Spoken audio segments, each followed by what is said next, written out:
Dito hindi kami palaging nalabas kasi nga ang mahal ng pamasahe, nagtitipid lang ang inyong mga inday.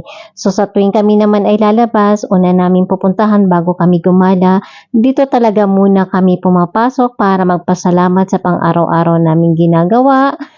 Pero kahit hindi naman kami araw-araw napunta, syempre araw-araw kailangan natin magpasalamat sa ating mga ginagawa sa buhay. Pagkatapos niyan, dahil nga ang paglabas namin ay ang plano ko talaga ay magpunta ng salon para magpaayos ng buhok na ako naman sana all nagpapaayos ng buhok. So ayan, nagpunta na ako sa salon kasi ako ay nagpabook bago ako lumabas. Nagpabook muna ako ng appointment para magpaayos ng aking buhok kasi hindi daw sila tumatanggap pag walang booking appointment. O sana all. Pagkatapos nga yan, inayos na yung aking buhok, pinagupitan ko lang yan, bihirang-bihira kami talaga magpaayos ng buhok dito dahil dito sa ibang bansa napakamahal ng salon dito, mahal masyado ang bayad dito kahit gupit lang yan, lalo na pag may mga aayusin sa buhok mo ay napakamahal talaga. So tamang ano na lang yan, gupit at blower. At paglabas ko na ng salon, ayan, inabot na pala ako ng gabi. Gabi na pala ako natapos. So, ayan, naantayin ko muna yung aking sasakyan. Sana all may sasakyan yung susundo sa akin para syempre uuwi na.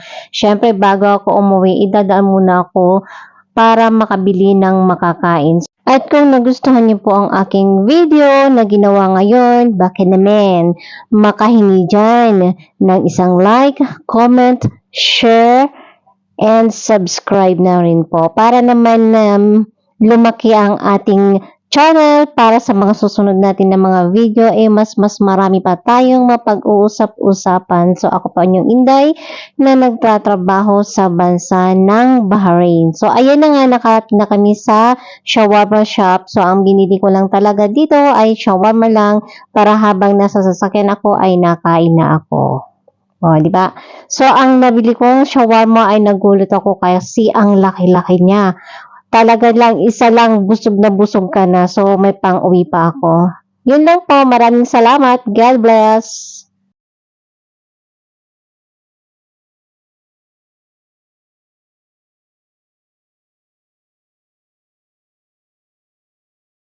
Madalas napagkakamalan akong suplada, masungit at walang pakialam.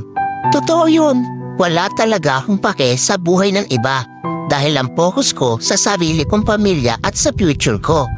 Pero sa totoo lang, masaya naman akong kasama, lalo na kung close tayo dahil ang pagkatao ko, totoo. Pero ang ugali ko, depende sa ugali ng taong kaharap ko.